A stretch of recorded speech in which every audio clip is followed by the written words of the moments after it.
Internal Revenue Service, IRS, tax news. Treasury, IRS provide final regulations to help businesses claim credits for carbon capture.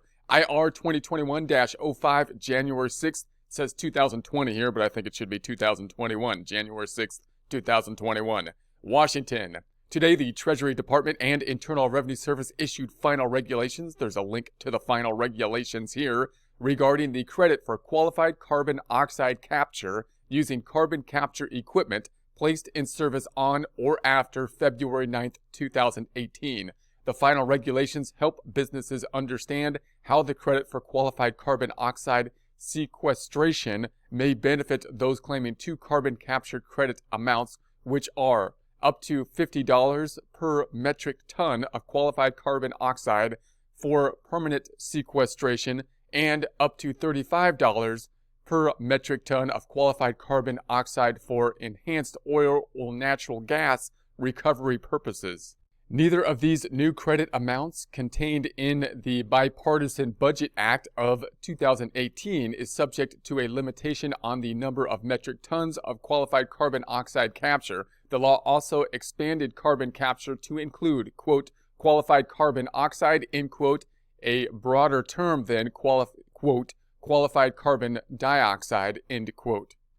Prior to the change in law, carbon capture was limited to a total of 75 million metric tons of qualified carbon dioxide. These final regulations provide rules to determine adequate security measures for the geological storage of qualified carbon oxide, exceptions to the general rule for determining to whom the credit is attributable, procedures for a taxpayer to make an election to allow third-party taxpayers to claim the credit, the definition of carbon capture equipment, and standards for measuring utilization of qualified carbon oxide. In addition, the final regulations allow smaller carbon capture facilities to be aggregated into one project for purposes of claiming the credit when certain factors are present, such as common ownership and location. The final regulations also provide guidance on recapture, including introducing a recapture period of 3 years.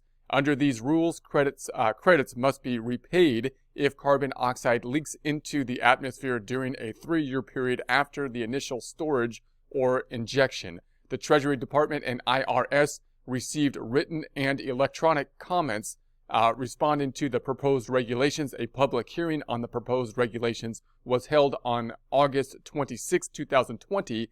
Copies of written comments and the list of speakers at the public hearing are available at regulations.gov. There's a link to that here. There'll be a link to this in the description.